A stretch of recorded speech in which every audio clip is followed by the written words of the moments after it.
السلام علیکم ورحمۃ اللہ تعالی وبرکاتہ۔ نحمده ونصلي ونسلم على رسوله الكريم اما بعد فاعوذ باللہ من الشیطان الرجیم بسم اللہ الرحمن الرحیم ان اللہ وملائکته یصلون علی النبی یا ایہا الذین آمنوا صلوا علیہ وسلموا تسلیما اللہم صل علی سیدنا ومولانا محمد معدن الجود والکرم وآلہ الکرام وابنہ الکریم وبارک وسلم صلاۃ وسلاما علیک یا رسول اللہ صلی اللہ تعالی علیہ وسلم۔ وضو کی سنتیں اور وضو کے مستحبات، وضو کے مکروہات کو ہم نے سماعت کیا۔ اب یہاں سے بہت ہی اہم اور ضروری چیزیں بیان کی جا رہی، یعنی وضو کو توڑنے والی چیزیں۔ یہ بہت سے لوگوں کو معلوم نہیں ہوتا کہ کون سی ایسی چیزیں ہیں جن سے وضو ٹوٹ جاتا ہے۔ بس ایک چیز ہے مخصوص، وہ سب کے ذہن میں ہے کہ ہوا خارج ہونے سے وضو ٹوٹ جاتا ہے۔ اس کے علاوہ لوگوں کو ایسی بہت ساری چیزیں ہیں جن سے وضو ٹوٹ جاتا ہے، لیکن وہ لوگوں کے علم میں نہیں ہوتی، تو اسے ہمیں آج جو ہے کہ سیکھنا ہے اور دوسروں تک پہنچانا ہے۔ تو بیان کرتے ہیں کہ وضو توڑنے والی چیزیں جن سے وضو ٹوٹ جاتا ہے وہ یہ ہیں: پاخانہ، پیشاب، ودی، مذی، منی، کیڑا، پتھری مرد یا عورت کے آگے یا پیچھے کے مقام سے نکلے تو ان ساری چیزوں سے وضو ٹوٹ جاتا ہے۔ پیشاب کیا یا پاخانہ کیا یا ودی نکلی، ودی کا کیا مطلب ہے اس کو آپ ذہن میں رکھیں۔ پیشاب کرنے کے بعد یہ کبھی اس طرح کی سفید رطوبت نکلتی ہے پیشاب کرنے کے بعد، تو اس کو ودی کہا جاتا ہے۔ اور مذی یہ منی سے پہلے نکلتی ہے، جیسے ملاعبت کی یا خیال ذہن میں لائے تو اس کی وجہ سے وہ پانی نکل جاتا ہے، سفید پانی منی سے پہلے نکلتا ہے، تو اس کو مذی کہا جاتا ہے۔ اور منی جانتے ہیں ویریہ، تو ان ساری چیزوں سے وضو ٹوٹ جاتا ہے۔ اس کے علاوہ یہ تو عادتاً چیزیں نکلتی ہیں، پیشاب، پاخانہ، ودی، مذی، منی یہ عادتاً عام طور پر نکلتی ہیں، لیکن کبھی کسی بیماری کی وجہ سے کیڑا نکلا، جیسے بہت زیادہ میٹھا کھانے کی وجہ سے پیٹ میں کیڑے پڑ جاتے ہیں، وہ کرم جن کو کہا جاتا ہے، وہ اگر نکلا تو اس کی وجہ سے بھی وضو ٹوٹ جائے گا۔ پتھری اگر کسی کو ہو جاتی ہے تو آگے کے راستے سے نکلتی ہے وہ کبھی، تو پتھری نکلی تو اس کی وجہ سے بھی وضو ٹوٹ جائے گا، چاہے آگے کے مقام سے نکلی ہو یا پیچھے کے مقام سے نکلی، یہ ساری چیزیں۔ پھر نمبر 2، مرد یا عورت کے پیچھے سے ہوا خارج ہو، یہ عام چیز ہے، سب سے زیادہ مشہور۔ نمبر 3، شرمگاہ کے علاوہ جسم کے کسی حصے سے بہتی نجاست نکلے۔ یہ تو شرمگاہ کے بارے میں بتا دیا کہ پیشاب، پاخانہ وغیرہ جو شرمگاہ سے کوئی بھی چیز نکلی تو اس سے وضو ٹوٹ جائے گا، لیکن شرمگاہ کے علاوہ کسی دوسری جگہ سے، جسم کے کسی دوسرے حصے سے بہتی ہوئی نجاست نکلی، جیسے خون ہے، خون بھی نجس ہے، جب تک جسم کے اندر ہے اس کے لیے نجاست کا حکم نہیں، لیکن جب جسم سے باہر آ جائے گا تو وہ نجس ہے، ناپاک مانا جائے گا۔ جیسے کہ ابھی ہم نے نجاست کے بیان میں پڑھا کہ خون بھی، بہتا ہوا خون بھی نجس ہے، بلکہ نجاست غلیظہ ہے، تو یہ کپڑے میں اگر لگ جاتا ہے یا بدن پہ لگ جاتا ہے تو کپڑا و بدن ناپاک ہو جائیں گے۔ تو بہتا ہوا خون اگر نکلا، جیسے یہاں پر کٹ لگ گیا اور یہاں سے خون نکل کر بہہ گیا، تو اس سے بھی وضو ٹوٹ جائے گا۔ یا کوئی زخم تھا، جیسے پھوڑا ہو گیا تھا یا کوئی دوسرا زخم ہو گیا، اس میں سے خون نکلا یا پیپ نکلا، بہتی ہوئی نجاست کہا تو پیپ بھی اس میں آ جائے گا، پیلا پانی نکلا تو اس سے وہ بھی اگر بہہ گیا، اپنی جگہ سے بہہ گیا۔ ایک تو ہوتا ہے کہ اپنی جگہ پہ صرف ظاہر ہوا، جیسے یہاں ہم نے سوئی کی نوک چبائی اور ہلکا سا باریک سا ایک قطرہ نکلتا ہے، صرف اگر نوک ہم چباتے ہیں سوئی کی نوک تو وہیں پر وہ رہ جاتا ہے، تو اگر وہ اپنی جگہ پر ہی رہ گیا ہے، وہاں سے بہا نہیں ہے دوسری جگہ پر، تو اس سے وضو نہیں ٹوٹے گا، وہ بہہ جائے تب اس سے وضو ٹوٹتا ہے۔ اسی لیے بہتی ہوئی نجاست کی قید لگائی، یعنی نجاست بہہ جائے جسم کے کسی دوسرے حصے سے، تو یہ بھی بات ذہن میں رہنی چاہیے کہ کبھی جیسے ہماری مائیں بہنیں سبزی کاٹ رہی ہیں تو ان کی انگلی سے مطلب انگلی کٹ گئی اور خون نکل گیا، تو وہ مسئلہ ذہن میں نہیں ہوتا کہ وضو ٹوٹ جاتا ہے اس سے۔ پھر ایک اور چیز چونکہ یاد آ گئی، چونکہ انگلی کے کٹنے کا یہاں پہ سوال، تو ابھی میں نے کہا کہ جو بہتا ہوا خون ہوتا ہے وہ نجاست غلیظہ ہے، تو کیا کرتے ہیں جب انگلی کٹ جاتی تو فوراً اس کو منہ میں لے کر اس کو چوس لیتے ہیں، تو یہ تو نجاست غلیظہ ہے خون، اس کو چوسنا یا اس کو حلق سے نیچے اتارنا حرام ہے نجاست غلیظہ کو، تو یہ ہرگز جائز نہیں ہے، تو اس مسئلے پر بھی لوگوں کو متوجہ کرنے کی ضرورت ہے۔ پھر فرماتے ہیں کہ کھانے، پانی یا صفرا کی منہ بھر قے، یعنی الٹی اور منہ بھر قے کے یہ معنی ہے کہ اسے بے تکلف نہ روک سکتا ہو۔ کھانے کی الٹی ہو گئی، کھانا تھا، اب یہ یہاں پر ایک بات ذہن میں رکھیں کہ الٹی ہو گئی یعنی معدے میں کھانا چلا گیا تھا، جہاں اس کا معدن جو اس کی جگہ ہے، جو ٹھکانہ ہے کھانے کا، وہاں سے پھر وہ کھانا پلٹ کر آیا، الٹی ہو گئی، قے ہو گئی، کھانے کی ہو گئی، یا پانی نکلا، یا صفرا یعنی کڑوا جو پانی ہوتا ہے وہ نکلا، اور یہ منہ بھر ہو کا مطلب یہ ہے کہ بغیر تکلف پہ اسے کنٹرول نہ کیا جا سکتا ہو، یعنی جو قابو سے باہر ہو جائے، جسے روکا نہ جا سکتا ہو، تو اس ایسی قے کو، ایسی الٹی کو منہ بھر قے کہا جاتا ہے۔ اتنی اگر الٹی ہو گئی تو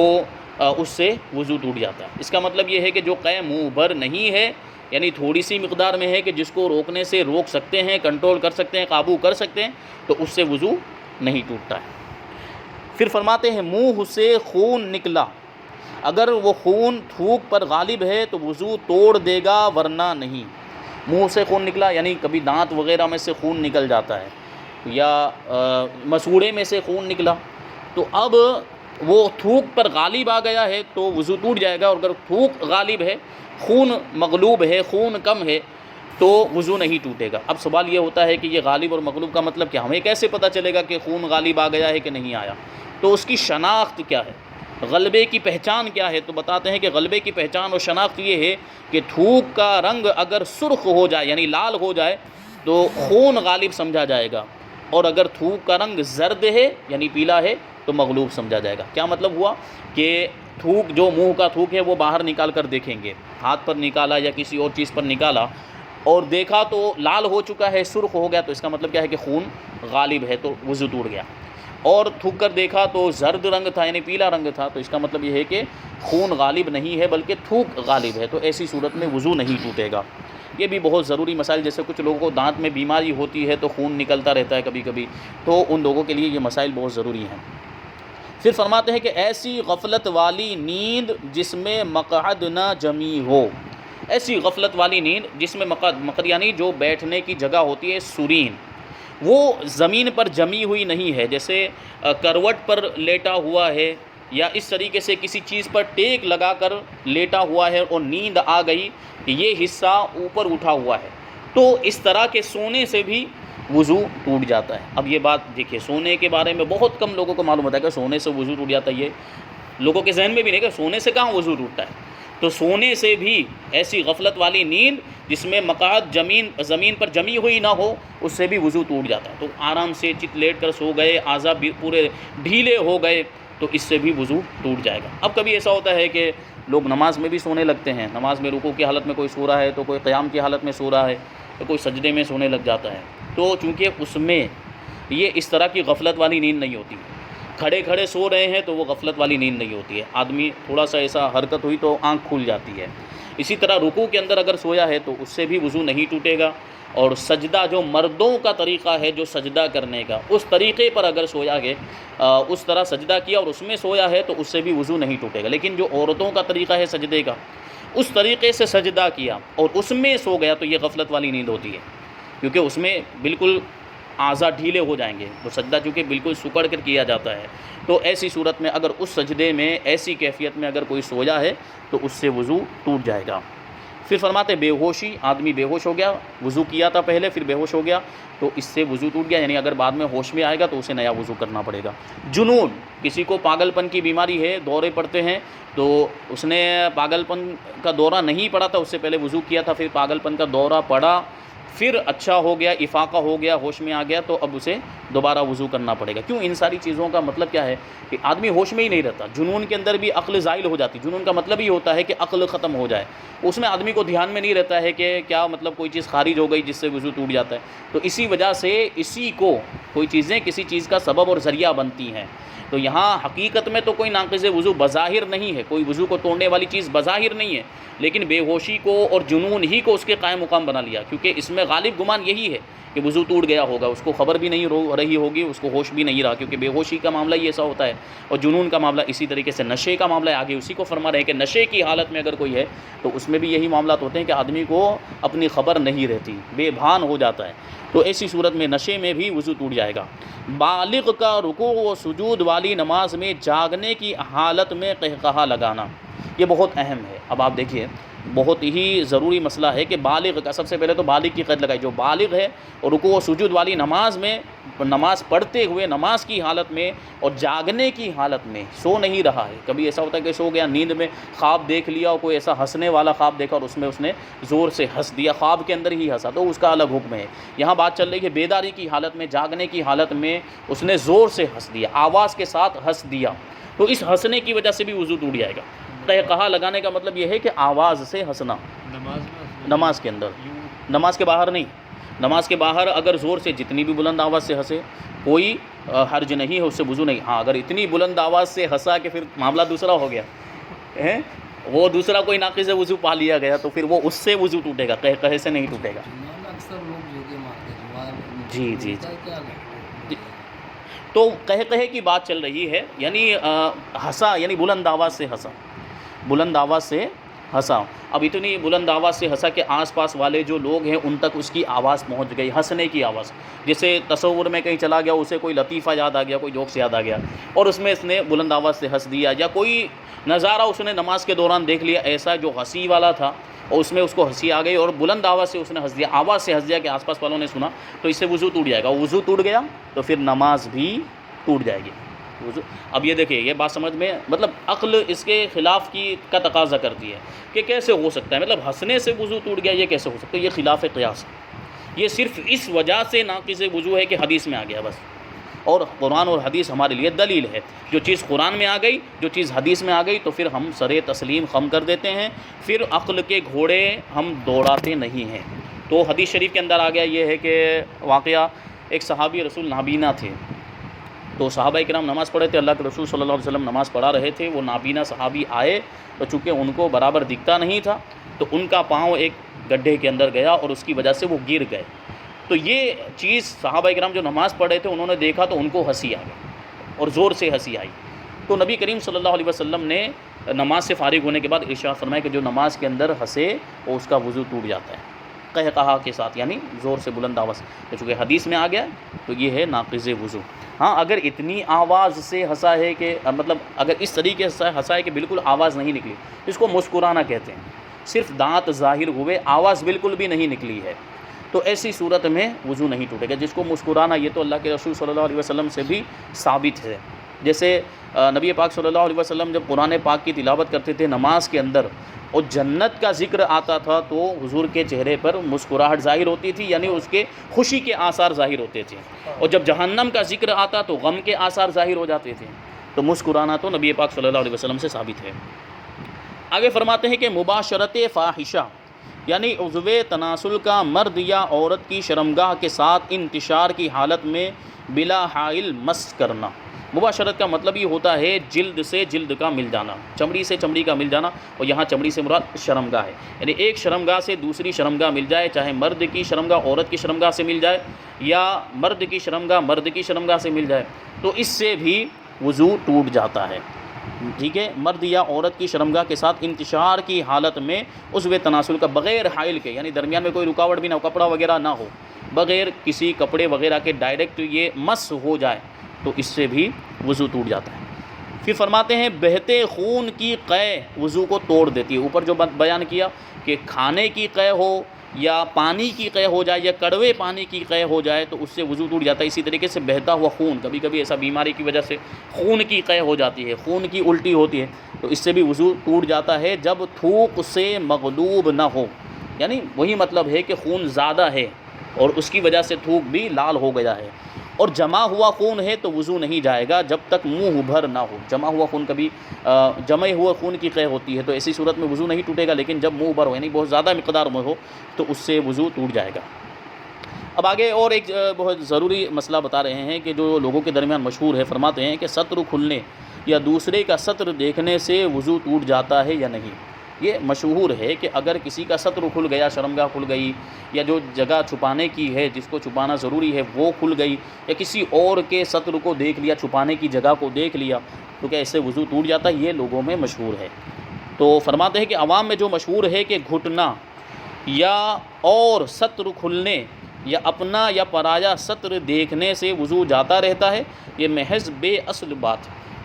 سطر کا مطلب وہی ہے جو چھپانے کی جگہ، جن اعضاء کا چھپانا ضروری ہے۔ مرد کا جو سطر ہے وہ ناف کے نیچے سے لے کر گھٹنے کے نیچے تک، یعنی اتنے حصے کو چھپانا فرض ہے۔ لوگوں کے درمیان اتنے حصے میں سے کسی کو بھی کھولنا جائز نہیں، حرام ہے۔ تو اگر کسی نے اپنا سطر دیکھ لیا یا دوسرے کا سطر دیکھ لیا یا کھول دیا تو اس سے وضو نہیں ٹوٹتا۔ ہاں، وضو کے آداب میں سے یہ ہے کہ ناف سے زانو کے نیچے تک سب سطر چھپا ہوا ہو، بلکہ استنجے کے بعد فوراً ہی چھپا لینا چاہیے کہ بغیر ضرورت سطر کھلا رہنا منع ہے اور دوسروں کے سامنے سطر کھولنا حرام ہے۔ یہ بات بھی ذہن میں رہے۔ اب ایک سوال یہ ہے کہ بہت سے لوگوں کے ذہن میں یہ بات ہوتی ہے کہ گالی دے دینے کی وجہ سے بھی وضو ٹوٹ جاتا ہے یا غیبت کرنے کی وجہ سے وضو ٹوٹ جاتا ہے۔ تو یقیناً وضو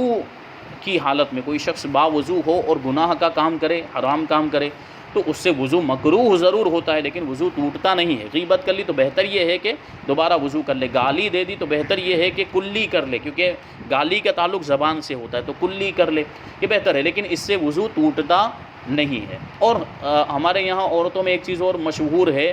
اب تو الحمدللہ بیداری آ رہی ہے، لیکن یہ پہلے مشہور تھا کہ آئینے میں اگر چہرہ دیکھ لیا تو وضو ٹوٹ جاتا ہے۔ یہ چیز بھی تھی اور ابھی بھی کہیں کچھ جگہوں پر ہے، تو ایسا بھی نہیں، آئینے میں چہرہ دیکھنے سے وضو نہیں ٹوٹتا۔ آگے فرماتے ہیں کہ بے وضو قرآن چھونا یا پڑھنا کیسا ہے، کہ فرماتے ہیں کہ بے وضو شخص کو قرآن مجید کا چھونا حرام ہے، اور بے چھوئے زبانی یا دیکھ کر پڑھے تو کوئی حرج نہیں۔ اگر قرآن بے وضو ہے، وضو نہیں ہے، اور قرآن شریف کو ہاتھ نہیں لگاتا ہے، ایسے ہی پڑھتا ہے تو جائز ہے، یا زبانی پڑھتا ہے، یاد ہے اسے صورت آیت یاد ہے، وہ جو یاد ہیں وہ پڑھتا ہے تو اس میں کوئی حرج نہیں، لیکن چھونا جائز نہیں ہے بے وضو۔ اور تلاوت بھی جب کرنی ہو تو تلاوت کے آداب میں سے ہے کہ وضو کر کے پڑھے، بہتر تو یہی ہے وضو کر کے پڑھے، لیکن کبھی کوئی مجبوری آ گئی کہ پڑھنا ہے اور وضو نہیں ہے اور وضو کرنے کے اسباب نہیں ہے، اور یا یہ ہے کہ وضو کرنے جائے گا تو وقت چلا جائے گا، ایسے دوسرے مسائل ہو سکتے ہیں، تو وہ ایسی صورت کے اندر بغیر وضو کے زبانی پڑھ سکتا ہے بغیر چھوئے ہوئے، کیونکہ بغیر وضو قرآن شریف کو چھونا جائز نہیں ہے۔ تو یہ چند ضروری مسائل وضو کے بیان کیے گئے۔ اب اور کچھ چیزیں جو ہے کہ یہاں جو کل گزشتہ جو اس سے پہلے بیان ہوا اس میں جو چہرہ دھونے کا جو بیان تھا اس کے اندر کچھ چیزیں اہمیت کی حامل ہیں، اس کو بیان کرتے ہیں کہ اگر مونچھیں بڑھ کر لبوں کو چھپا لیں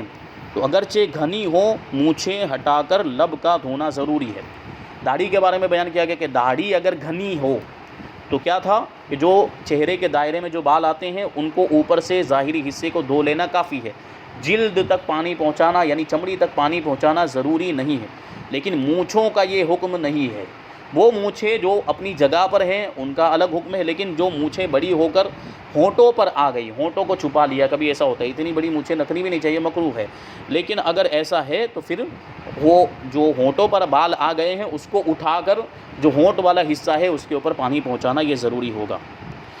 پھر فرماتے ہیں کہ لبوں کا وہ حصہ جو عادتاً لب بند کرنے کے بعد ظاہر رہتا ہے اس کا دھونا فرض ہے۔ ہونٹ، دونوں ہونٹ کو جب نارملی ہم بند کرتے ہیں بغیر دبائے ہوئے، اگر دبائیں گے تو اور حصہ اندر چلا جائے گا، نارملی بغیر دبائے ہوئے جو عام طور پر رہتا ہے تو اتنا جو حصہ اوپر ظاہر ہوتا ہے اتنا بند کرنے میں اتنے حصے کو دھونا ضروری ہے، اور اندر کا جو حصہ ہے جو بند کرنے میں اندر چلا گیا ہے اس کا دھونا ضروری نہیں ہے۔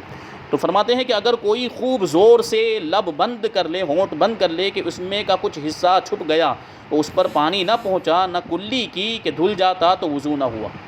وہی بات کہ زور سے دبا لیا اور ہونٹ کا یہ جو باہر کا حصہ وہ اندر چلا گیا زور سے دبانے کی وجہ سے، اور وہ حصہ اب دھلنے سے رہ گیا، نہ کلی میں بھی نہیں دھلا اور چہرہ دھوتے وقت بھی نہیں دھلا ہے، تو ایسی صورت میں وضو نہیں ہوگا۔ ہاں وہ حصہ جو عادتاً منہ بند کرنے میں ظاہر نہیں ہوتا اس کا دھونا فرض نہیں ہے، ٹھیک ہے۔ رخسار اور کان کے بیچ میں جو جگہ ہے جسے کن پٹی کہتے ہیں اس کا دھونا بھی فرض ہے، جس کو میں نے بتایا تھا کہ یہاں جو جگہ ہوتی ہے یہ داڑھی کا حصہ اور یہاں پر جو جگہ ہے اس کا دھونا بھی ضروری ہے۔ اور فرماتے ہیں ہاں اس حصے میں جتنی جگہ داڑھی کے گھنے بال ہوں وہاں بالوں کا، اور جہاں بال نہ ہو یا گھنے نہ ہو تو جلد کا دھونا فرض ہے۔ وہ تو وہی چیز تھی جو پہلے بیان کی۔ اب ایک بہت اہم مسئلہ اس کو بتاتے ہیں، یہ خاص عورتوں کے لیے ہے کہ نتھ کا سوراخ اگر بند نہ ہو تو اس میں پانی بہانا فرض ہے۔ نتھ کا سوراخ کا کیا مطلب ہوا کہ نتنی جو یہاں پر سوراخ کر کے جو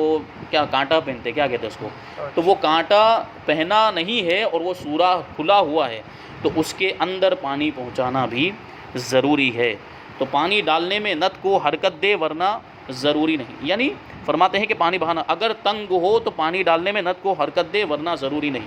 اگر وہ سوراخ اتنا بڑا ہے کہ خود بخود پانی پہنچ جائے گا وہاں پر تو کوئی حرج نہیں، لیکن اگر وہ سوراخ تنگ ہے، باریک ہے، تو اس کو حرکت دینا ضروری ہے تاکہ وہاں اندر تک پانی پہنچ جائے. یہ بھی بہت اہم مسئلہ ہے.